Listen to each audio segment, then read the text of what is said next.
please.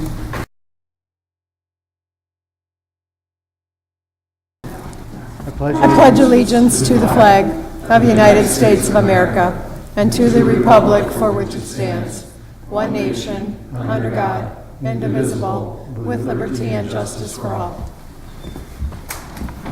Can I have a roll call of supervisors, please?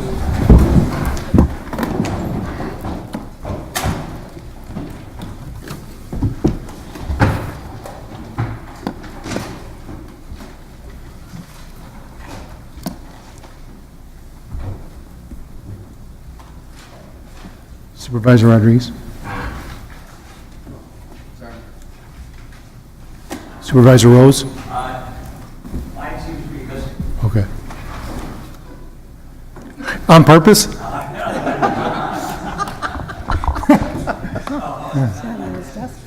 we go. Let the record show that Supervisor Rose is. Thank you. There you go. Thank you, Supervisor Decker. Did you use it?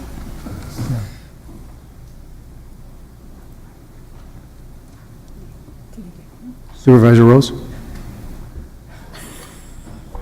Thank you. Let the record show Supervisor Grady, Supervisor Poole, and Supervisor Frederick are excused. Moving on, we are going to go with the appointment and confirmation of the Supervisor of District 7. I want to thank all the candidates that were able to go through the process in relationship to the District 7 position. Following the procedure outlined in our ordinance, I called for notice of the vacancy and called for applications for the appointment to represent the District 7 to be published in the Kenosha News for the required time period. Following the deadline and submitted applications, I interviewed 4 interested candidates who responded, and I want to thank them for their time and their energy that they took in applying and being interviewed. The 4 candidates were in order as follows: Daniel Gashke, a small business owner and volunteer for a number of area organizations; Terrence Worthen, a strategic sourcing analyst in commodity management and voting advocate, who is also a member of the Kenosha Unity Coalition, working with law enforcement and the district attorney's office on issues of gun violence; Courtney Marshall, who is a realtor and a member of the Halo Board of Directors; and Albert Namath, a retired developer and tireless advocate for veterans and the homeless.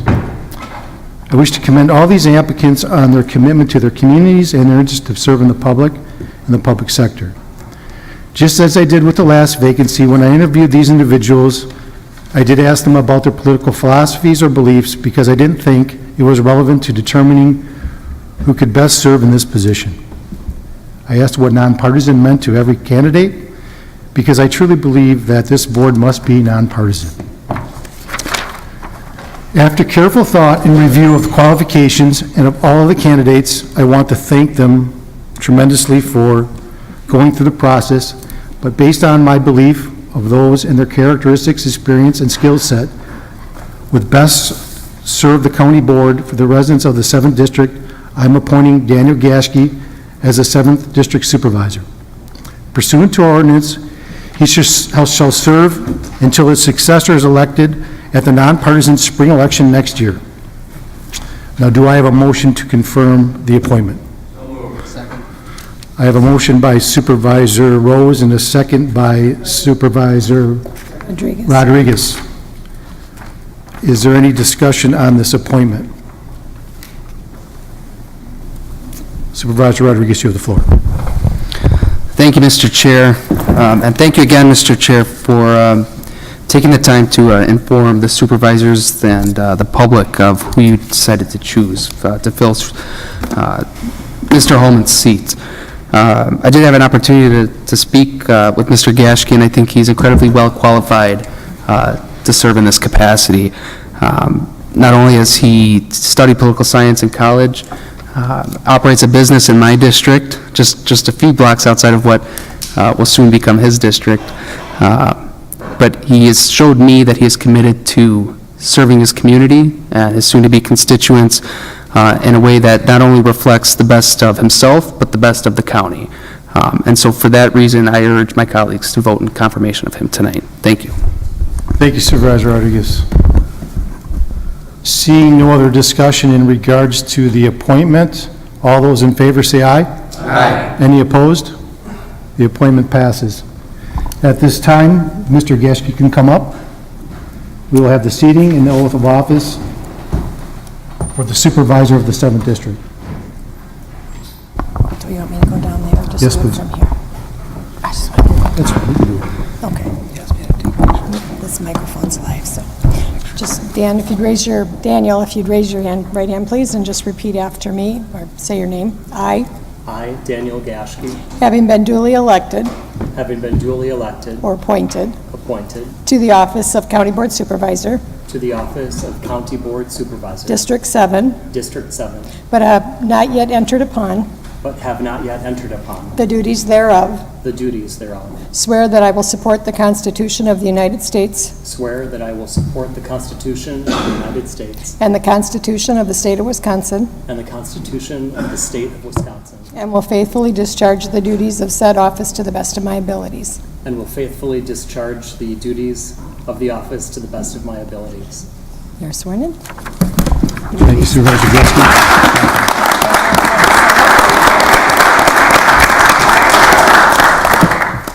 I'll get you a copy then. Thank you, congratulations. Congratulations. You can have a seat.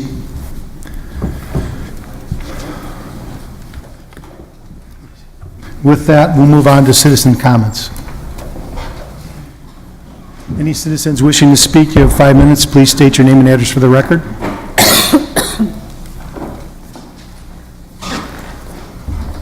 I see the name of Jack Rose on here first. Is Jack here? I don't see him, Mr. Bell. Okay. Michael Bell, 3317 13th Place, Kenosha. Through Open Records, I acquired a 60-page incident report that has been on the front page of the Kenosha News 4 times in the last 8 days.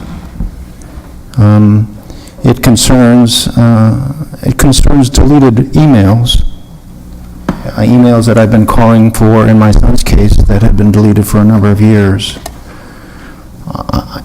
It's interesting to know that the city administrator thought he was smart enough that by deleting emails on the city's hard drive that the records would be gone, but that's not the case because other servers had them.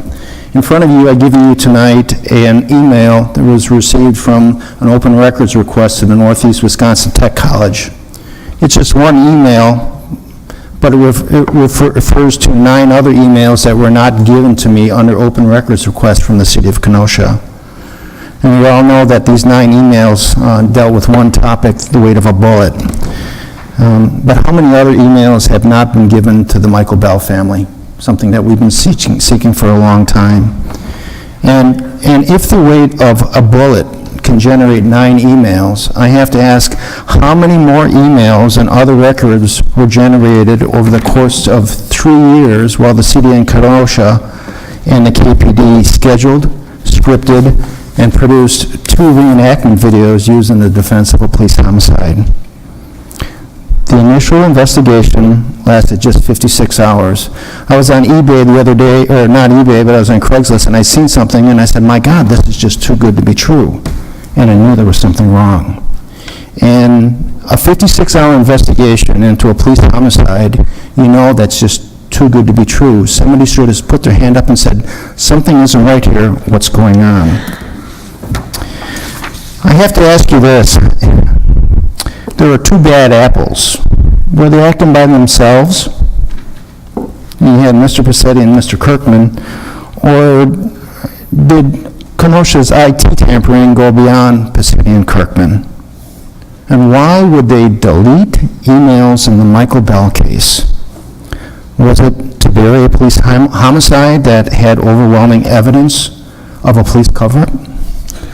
These questions need to be addressed, and they need to be answered. As per Wisconsin State Statute 62, the mayor is the direct supervisor of the chief of police, and he has the right to give a direct order to the chief of police. If the chief of police disobeys that order, the mayor could ask the Police and Fire Commission for his dismissal. I asked this county board the question of why doesn't Mayor Antaramian clear the city's name?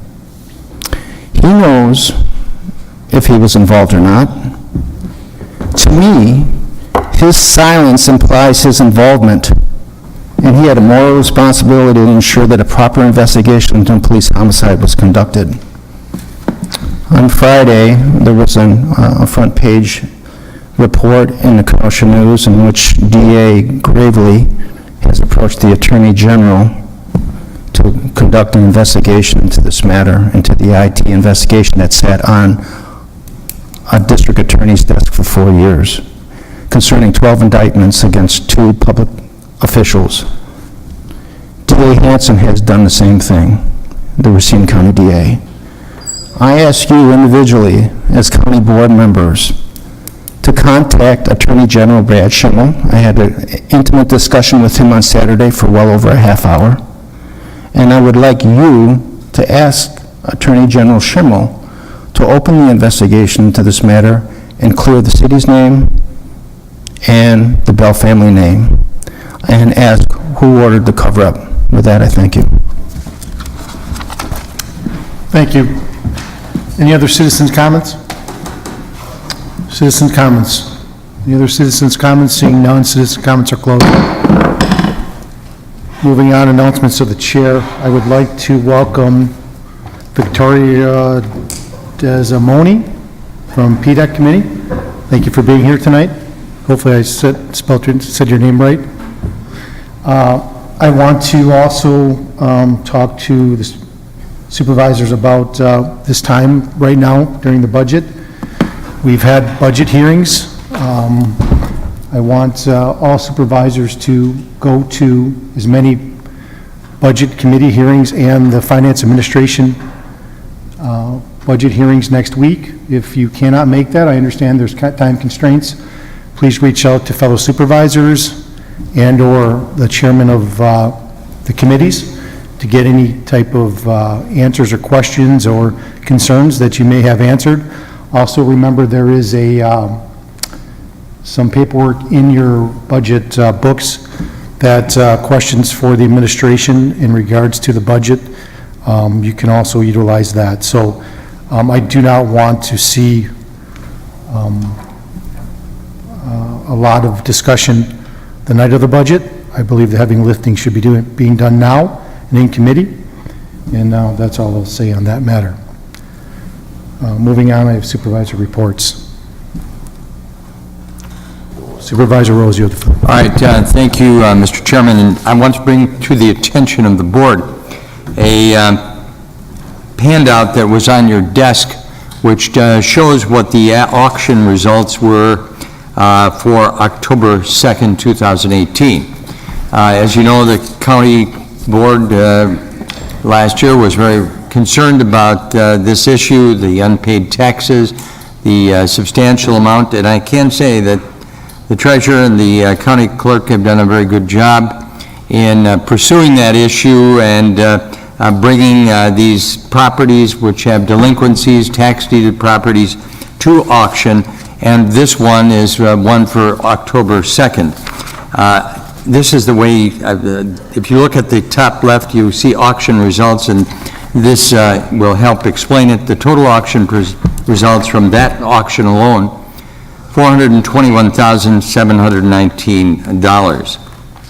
Taxes returned to the county of that sum, $163,522.70.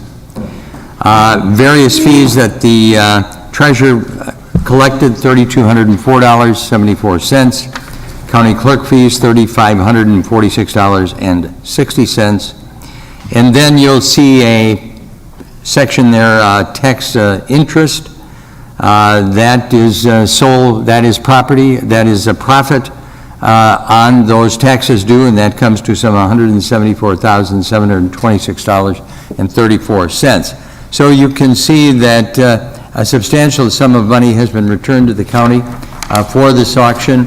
It's not the only auction, but we wanted to bring this to your attention to demonstrate that what we'd asked the treasurer and the clerk's office, Information Services Department to work together, and the Corporation Counsel's office to work together to achieve the results that we show here tonight for October 2nd. It's not the only auction. We do have results from others, and we will continue to report them to you.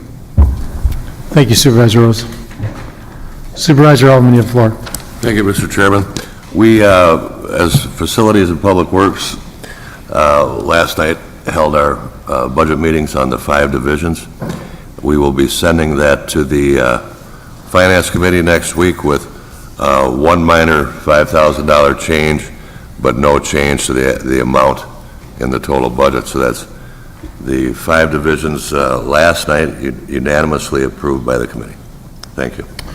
Thank you, Supervisor Alderman. Supervisor Rodriguez, you have the floor. Thank you, Mr. Chair. I just want to take the time to publicly thank our district attorney for penning a letter to the State Department of Justice asking them to take over the IT investigation. I want to thank the State Department of Justice for appointing Assistant Attorney General Randy Schneider to the case. And I call on the mayor of the city of Kenosha and Mr. Kirkman and Mr. Paccetti, both individually, to step down while this investigation takes place. The two of them, between themselves, have 14 felony counts recommended by the Racine County Sheriff's Department and are both receiving together over $200,000 of tax dollars in pay and benefits. That is all. Thank you. Thank you, Supervisor Rodriguez. Supervisor Cardinelli, you have the floor. Thank you, Chairman Esposito. As Supervisor Rodriguez did last month for Hispanic Heritage Month, I'd like to briefly read a proclamation signed by the county exec in relation to Italian Heritage Month for the month of October. Beforehand, I will say that there's a significant amount of Italian Americans on this board, myself, yourself, Chairman Esposito, Supervisor Franco, Supervisor Celebri, Supervisor Nudo, and anybody else I may be missing, I apologize. So we're definitely proud to share that heritage, and I'll begin. Whereas in the early 1900s, millions of immigrants and their families left their homes in Italy to come to America in search of a new life, bringing with them strength of character, belief in hard work, devotion to family, love of life, and a reverence and appreciation for the arts. And whereas Kenosha County attracted Italian immigrants in large numbers during the first half of the 20th century, assembling one of the largest Italian American populations in Wisconsin and the Midwest. Whereas connected by a shared heritage, a strong determination to succeed, and appreciation for the new freedom they found, Italian immigrants have played an integral role in shaping Kenosha County and its growth and development.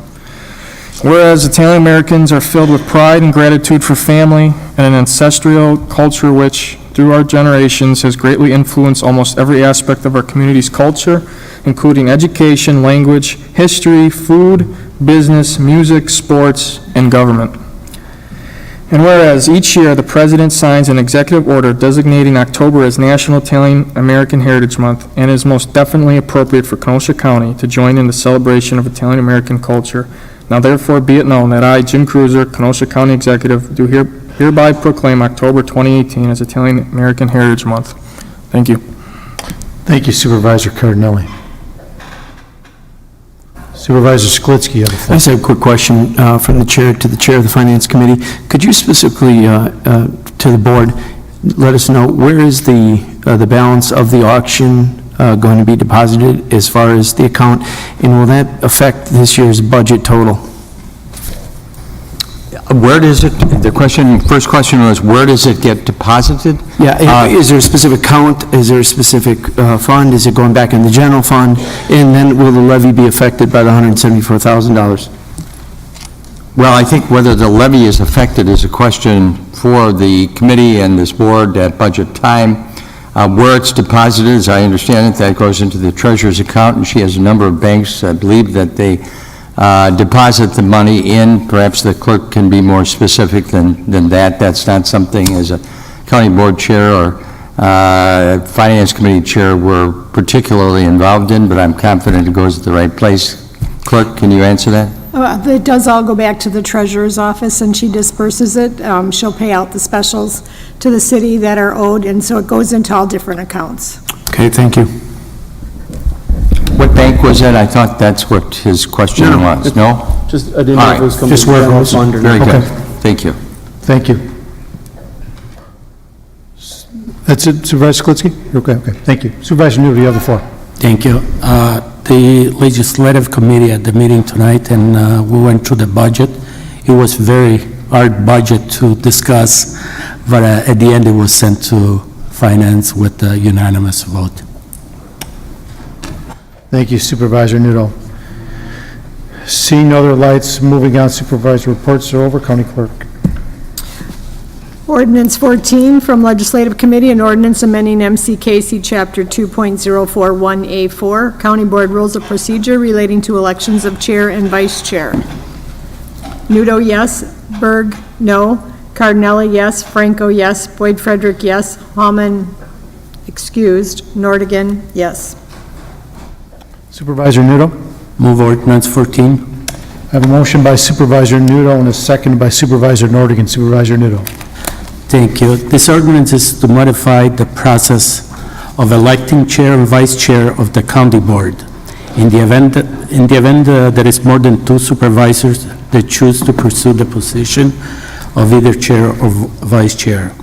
After the first ballot, if nobody receives more than 50% of the vote, only the top 2 will move forward for a final vote. Some different alternatives were presented and discussed by our committee, and at the end, it was decided to present this version to the full county board, and we ask for your support. Thank you, Supervisor Newell. Discussion. Supervisor Gens, you have the floor.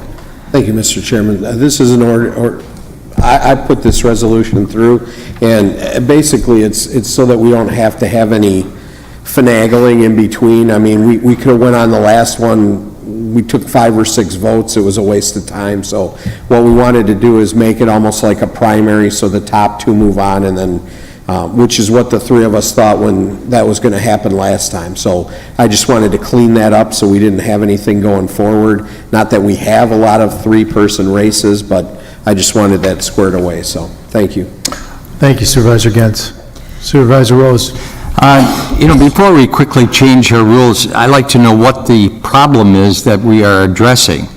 I understand what you're saying here, but the way we currently do it is the way the National Republican and Democratic Conventions select a presidential candidate. The way we do it is consistent with Robert's Rules of Order.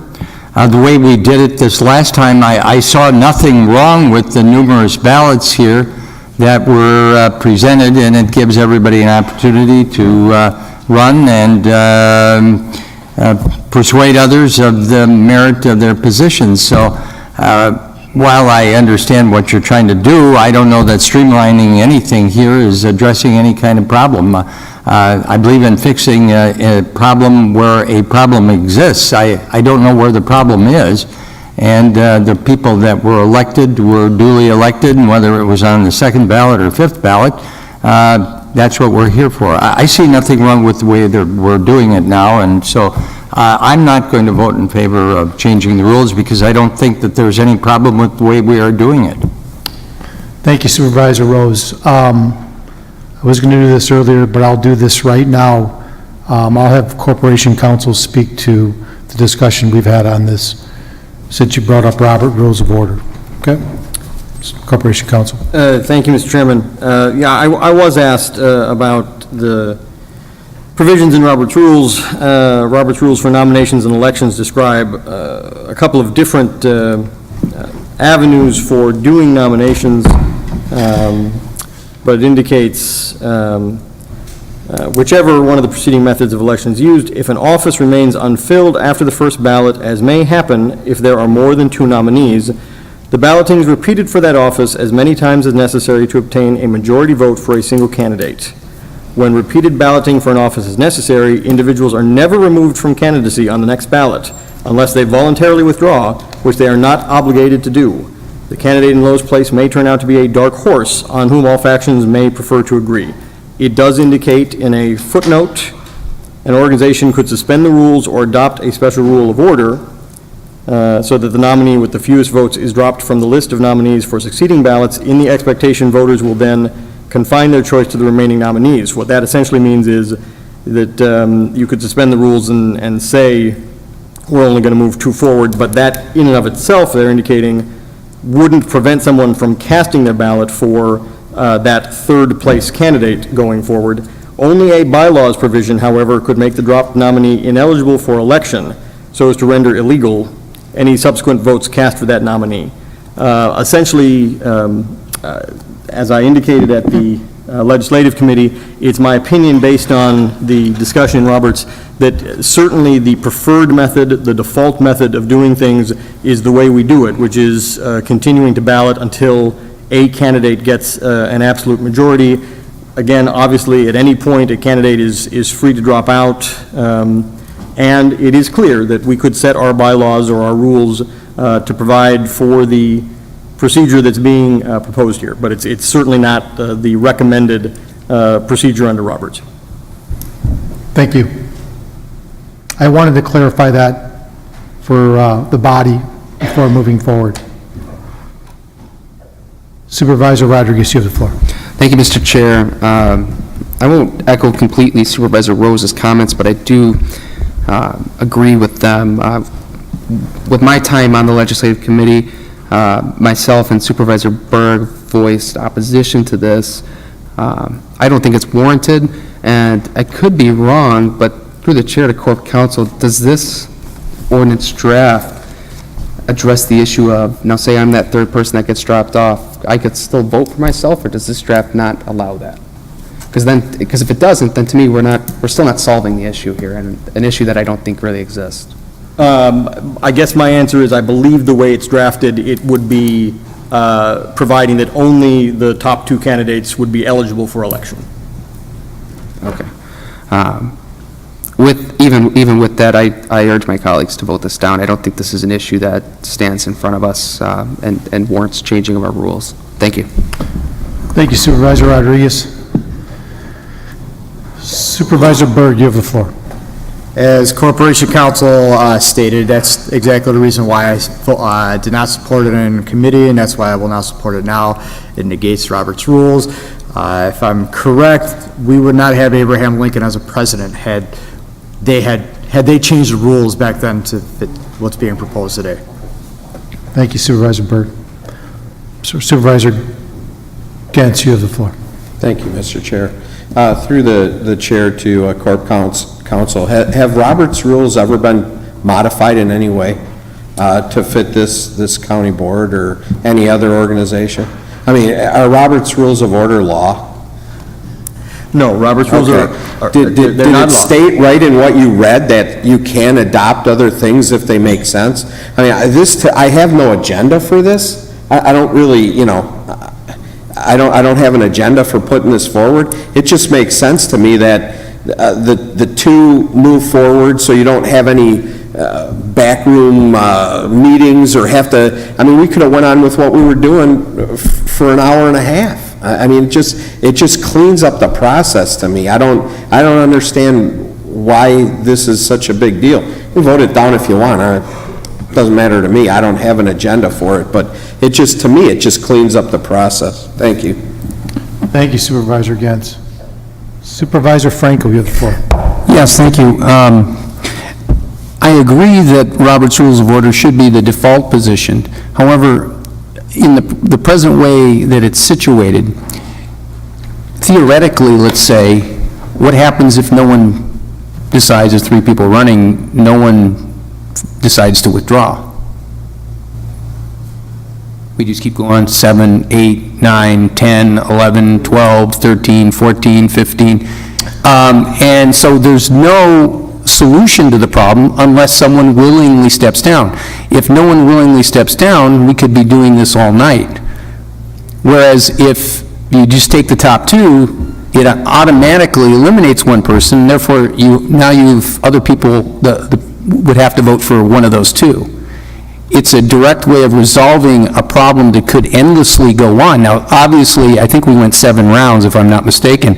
and Supervisor Gantz dropped out of the voting, but there was no reason that made him drop out. He could have stayed in, and we could have been here literally all night.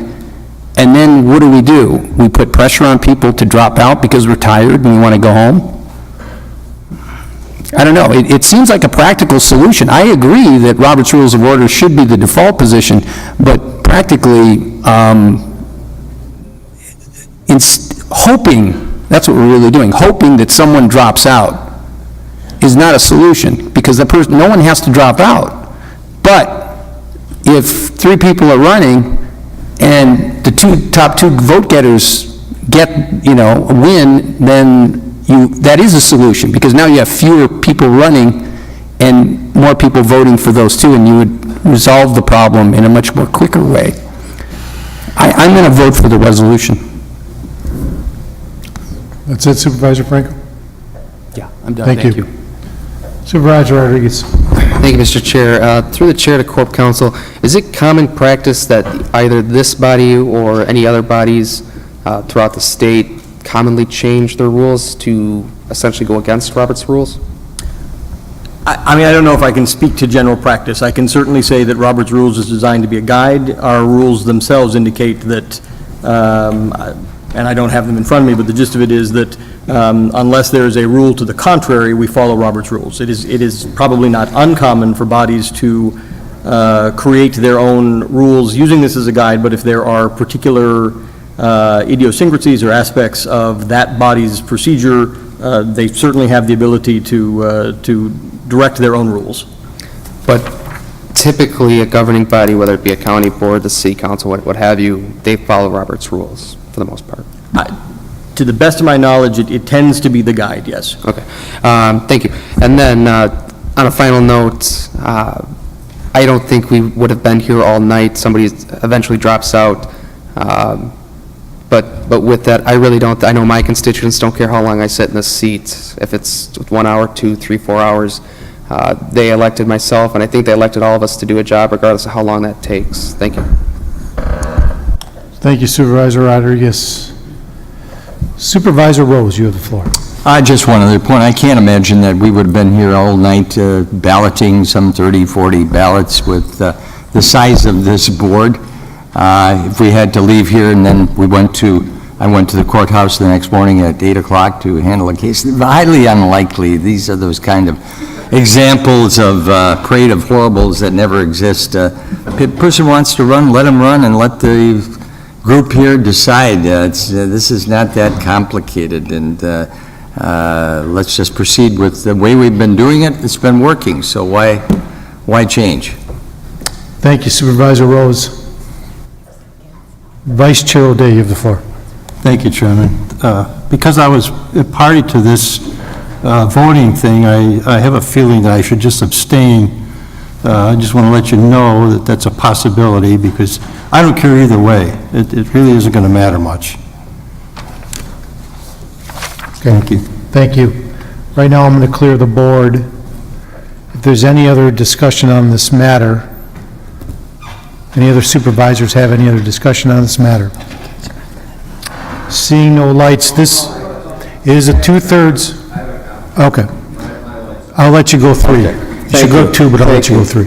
I mean, not that any of the 3 individuals that were involved in this race would do this, but what happens in the future when someone pulls someone aside and said, hey, if you change your vote, I'll make you a committee chair? I mean, do you want that going on? I mean, this just cleans up the process. And to Terry's earlier point, he said, let whoever wants to run, they can run. We can have 7 people run if they want. It just creates, and they do this on the political scene at the federal level, you cut it down in a primary to the 2, and then you go from there. It's just a way to clean it up. I didn't expect all this discussion, but those are my comments on some of the reasons why. Thank you. Thank you, Supervisor Gantz. Imagine that. Supervisor Rodriguez, you have the floor. No more discussion. I just have a quick question through the Chair to Corp Counsel. Would it be legal for me to go to Supervisor, what have you, and say, hey, change your vote if I was the chair and I'll make you chairman of this side or the other? Or would that constitute a walking quorum, or maybe, possibly? I'm not aware of anything that would prevent that sort of discussion from going on. Okay, thank you. Supervisor Rose. Let's not be naive. That happens all of the time over the years, that people say, I'll vote for you if, I'll vote for you if you make me chair of whatever. Okay. And let's not be naive. All right, let's stay on point here. Supervisor Gable. Call the vote. I have a call the question, call the vote. I have a second? Second by Supervisor Rodriguez. I'll clear the board. We're going to vote on ending debate on this issue. If you're in favor of ending debate on this issue, vote yes. If you're not in favor of ending debate on this issue, vote no.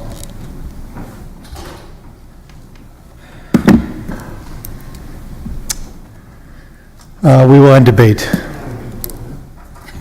And now, in front of you is the original ordinance. If you are in favor of, we need to have a roll call. It needs to be 2/3 because we're changing county board rules. So if you're in favor of this ordinance as it is changed, brought forth by the legislative committee, vote yes. If you're not in favor, vote no.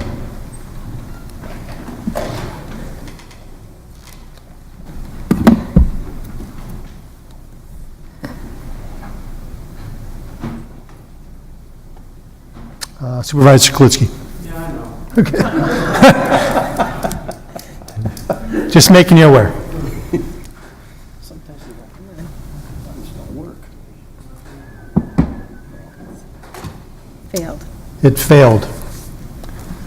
So that, moving on. Okay. Resolution 52 from the Finance and Administration Committee, a 2018 resolution, Wisconsin DOT Bureau of Transportation Safety Bots Alcohol Enforcement Grant 2018-2019. Boyd Frederick excused, Wambolt, yes. Celebrity, yes. Uhas, yes. Rodriguez, yes. Finance, Rose, yes. Ron Frederick, yes. Gens, yes. Gable, yes. Kubicki, yes. O'Day, yes. Wambolt, yes. Supervisor Rose. I move the resolution. I have a motion by Supervisor Rose and a second by Supervisor Wambolt. Supervisor Rose. All right, thank you. This was a resolution unanimously adopted by the committee. It is a standard form resolution, grant money from the state to assist and pay for overtime for the law enforcement officers who are patrolling for DUI cases. Thank you, Supervisor Rose. Seeing no discussion, all those in favor say aye.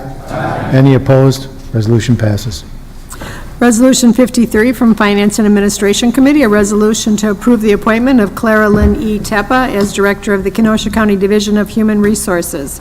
Rose, yes. Ron Frederick, yes. O'Day, yes. Gens, yes. Kubicki, yes. Gable, yes. Wambolt, yes. Supervisor Rose, you have the floor. I would move the resolution. Thank you. I have a motion by Supervisor Rose and a second by Supervisor Ron Frederick. Supervisor Rose. Thank you. We endorse the nomination for this new person, Claire Lynn Tappa, as the new Director of the Department of Human Resources. The salary is listed in the resolution. She was interviewed by the committee. The committee was impressed with her qualifications and the time that she has spent here in the office working with Mr. Riedel, and we unanimously have endorsed her, and she is here this evening if you wish to ask her any questions. Thank you, Supervisor Rose. Do you have any discussion in regard to this resolution? Seeing none, all those in favor say aye. Aye. Any opposed? Resolution passes. Yes. State your point. 52, are we supposed to have a roll call vote because it was a budget modification, or no? I would say best practice would have been to have a roll call vote. The voice vote was unanimous. Okay. I'm satisfied it passed with at least 2/3. Okay, thank you. Thank you. County Clerk. Resolution 54 from the Finance and Administration Committee, a resolution to approve the appointment of Michael Pitts to the Kenosha County Housing Authority Board. Rose, yes. Ron Frederick, yes. Gens, yes. Kubicki, yes. O'Day, yes. Gable, yes. Wambolt, yes. Supervisor Rose? I would move the resolution in favor of Mr. Pitt's appointment. I have a motion by Supervisor Rose and a second by Supervisor Gant. Supervisor Rose. This resolution is asking you to endorse Mr. Pitts for the Kenosha County Housing Authority Board. He has been in attendance at that board, and the committee felt that he was an effective member and endorsed his nomination. Thank you, Supervisor Rose. Seeing no discussion on this resolution, all those in favor say aye. Roll call has been requested. I want to abstain, so if we can do that. We can do a roll call. Roll call's fine if you requested it. This will be a roll call vote. Yes if you're in favor, no if you're not.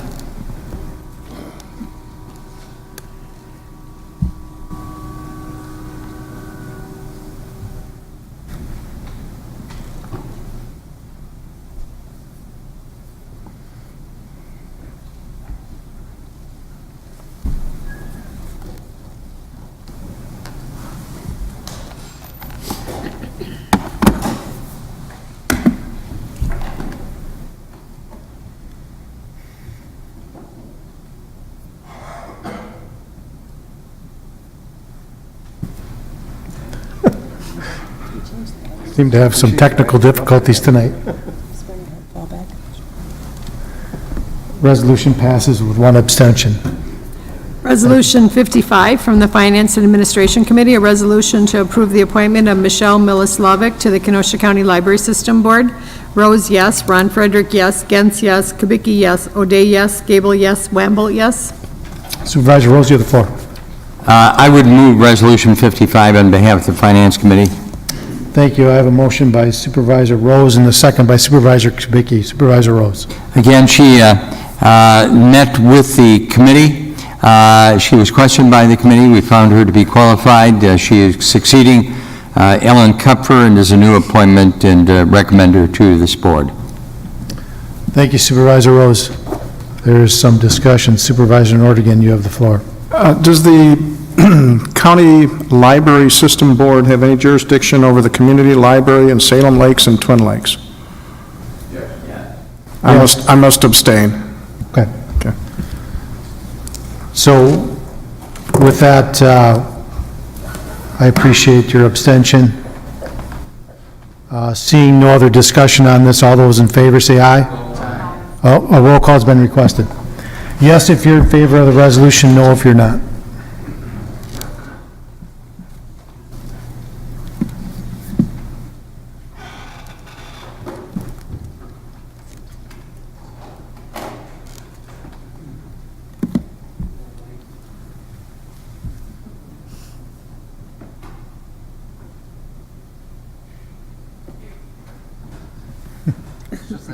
The resolution passes with one abstention. Right. Resolution 56 from the Public Works Facilities Committee, a resolution to approve the appointment of Patrice Hall to the Kenosha County Traffic Safety Commission. Elberman, yes. Franco, yes. Poole, yes. Cardinelli, yes. Nordigan, yes. Skalitsky, yes. Uhas, yes. Thank you. Supervisor Alverman, you have the floor. I move Resolution 56. Thank you. I have a motion by Supervisor Alverman and a second by Supervisor Franco. Supervisor Alverman. The Traffic Safety Commission is comprised of a variety of people from all facets of the community. One of the most important, normally there's a police officer. A highly sought-after person would be your medical examiner. Patrice Hall has served on this committee. She attended every meeting in her last tenure. Two that she could not attend, she sent someone from her staff to. So she's been very attentive to us. You couldn't have anyone better than your medical examiner to serve on this type of committee. And her willingness to do so again, I applaud. So I ask for your approval. Thank you, Supervisor Alverman. Seeing no discussion on this, all those in favor say aye. Any opposed? Resolution passes. Mr. Chairman? Yes, sir. Point of order. Yes, sir. The more I think about this, the more I think Supervisor Decker's correct. I don't know if we can go back and take a roll call vote. But on any, for 10 years I've been on the board, and we've never modified a budget with a voice vote. And I don't know if the Corp Council wants to set that as a precedent. I mean, I think we should go back and unanimously approve it on a roll call. I don't really have a problem with Well, that. okay, I'm just making a point. So if that happens again at some point in the future, then that'll be a precedent. Correct. Okay. In my discussions with Corporation Counsel this morning, that wasn't brought up, so I just think it's fine. I think it's fine. Budget right? modification should be on the screen. Yep, I think it's fine. But I appreciate your concern. All right. County Clerk. Communications from Andy M. Bueller regarding future items scheduled before the Planning, Development, and Extension Education Committee. Receive and file. Claims, Fianquay Jenkins, violation of constitutional rights. Refer to Corporation Counsel. Jeffrey Scott Tennant, falsely imprisoned. Refer to Corporation Counsel. Approval of the October 2nd, 2018 minutes by Supervisor Gens. Supervisor Gantz, you have the floor. Thank you, Mr. Chair. I would make a motion to approve the October 2nd minutes. I have a motion by Supervisor Gantz and a second by Supervisor Alverman. All those in favor say aye. Any opposed? I have a motion to adjourn. Motion by Supervisor Rodriguez and a second by Supervisor Nordigan. All those in favor say aye. Thank you, we are adjourned. Supervisors that went to lacrosse, please see me before you leave.